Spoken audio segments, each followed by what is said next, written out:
So you hired a crew. You got trucks, tools, full calendar, but you still find yourself completely swamped, just covered up. You're working way overtime, well beyond what you thought you were needed for. And every time you leave the room, everything comes to a grinding halt. Does this sound familiar?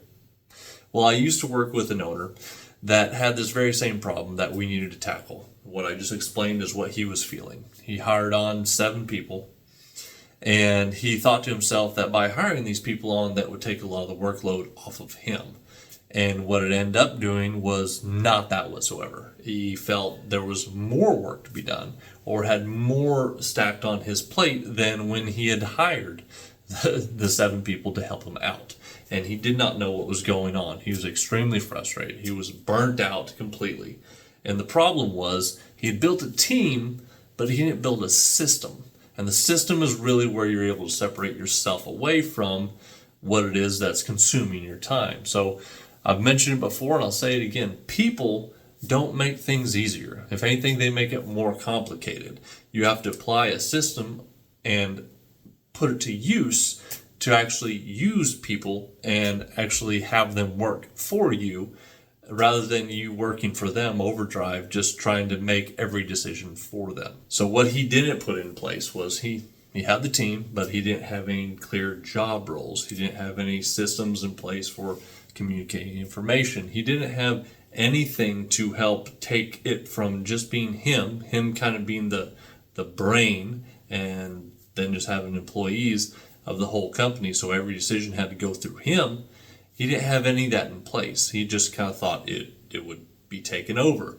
And that seems to be the problem that I've seen quite a few blue-collar owners run into, specifically whenever they leave and they start and become operator owners. They do the work themselves, and then it goes so well that they grow out of that and they turn into larger business of 5 to 50 employees.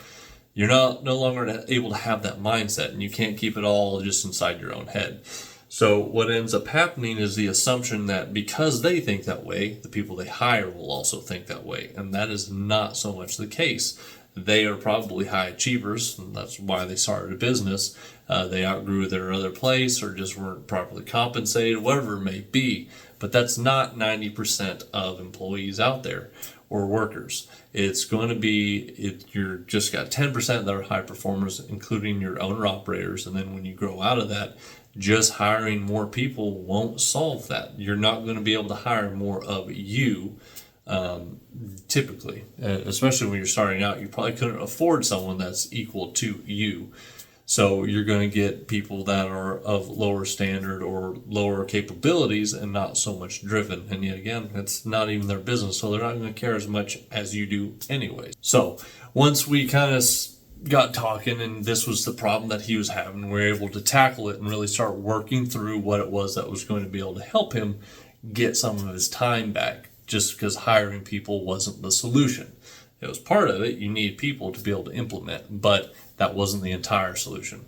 So first off, we really had to tackle hierarchy, an org chart of some sort. You have to have something in place for people to know where do they fall in the pecking order and what's expected of them, what their job role is. You can't just hire someone on for being an electrician and that just be it. There has to be more structure. And the best place that I saw this was when I first started out in the blue collar industry. I was a plumber pipe fitter by trade, came up through the Union 375 in Alaska. And I really loved their structure because when you walked onto a job site, say it's anything from a 10-man crew to a 40, 50-man crew, whatever it was, go from small to large. Once you get there, you know exactly where everything falls out because it breaks in very simply. You're either a helper or you're an apprentice. And if you're an apprentice, you're either a 1, 2, 3, 4, or 5th year apprentice for plumbers and pipe fitters. And then journeyman, foreman, general foreman, superintendents, or project supervisors. So it was very clear where everyone stood. So when you walked in the job, those are a couple of first year apprentices. They don't know very much, and they're not going to be able to get me any information. They're more the grunts. And it works reverse too, because the first year apprentices, you know exactly where you fall. You're going to be the one pushing the broom, doing the grunt work. You haven't earned your stripes yet.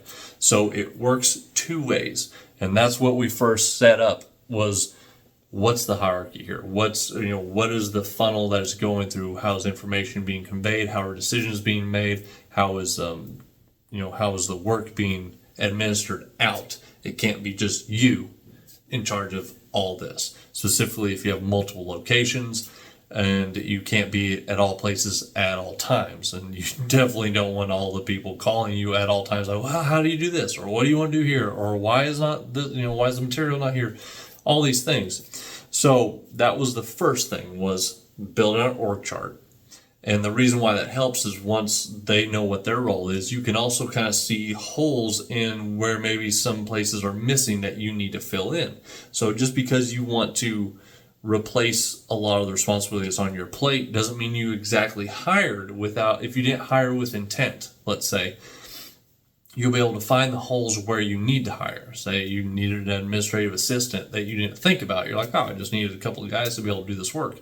Well, who's taking care of their payroll? Who's taking care of, who's managing their time when they're putting time in? Who's making sure and scheduling with them where they need to go? These are all things that are on the other side, probably what the owner was doing, and it was starting to stack up really heavy. Because again, more people just means more work for you, because you've got to keep them busy, you got to keep them lined out, you got to give them a schedule, got to make sure they're getting paid, make sure they're tracking stuff correctly, all that stuff. So the first was hierarchy.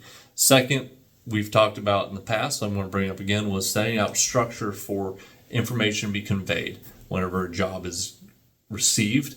What is done with that information? Who is responsible for getting the material and starting to schedule and build things out for the job? Who's supposed to be communicating with the contact or the client's contact point? Who's supposed to keep communications there?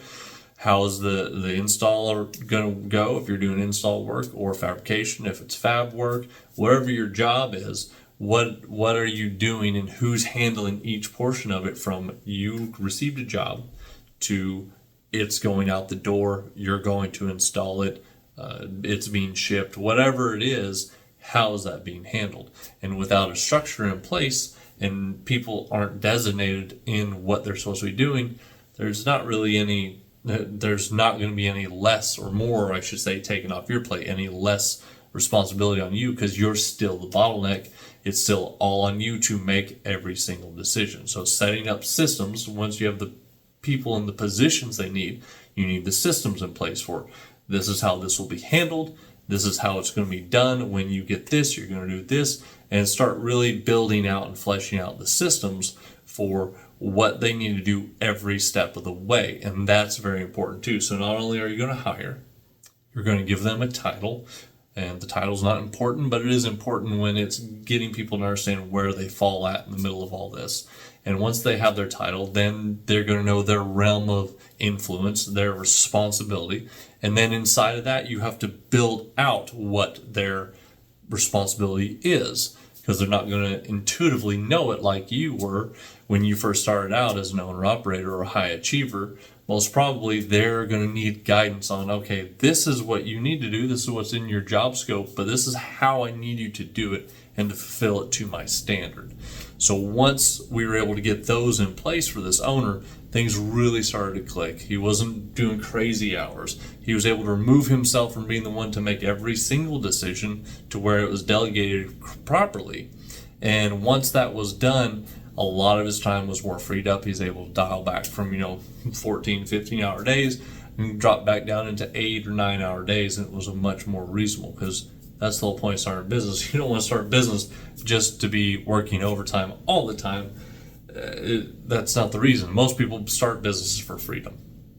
And that's what I'm here to help with, is try to put things in place for freedom. So last point I want to really leave you with is, if you are still doing everything, making every decision, then you probably don't own a business. You own every job there. And that's all you did. You've given yourself the golden handcuffs. You've made it to where you're an owner, but you work harder than the average guy that just goes and punches a clock. And is that what you really wanted? So what I'm going to say to you this week is a real challenge, is try to set up something, just one of the few things we talked about. Either set up some sort of hierarchy or org chart, giving people roles, figure out some sort of structure and system for tracking what their role is, and handoff. How are you handing this off, and how are you checking in every time with your structure? Make sure it is still working and the things that are taken off your plate are still being held to your standard. Just start setting something in place, and hopefully this will start kind of helping you the way it helped the owner that I worked with in the past, that it will start freeing up your time. So you're able to get that freedom, buy back your time, as most people probably, I think, do.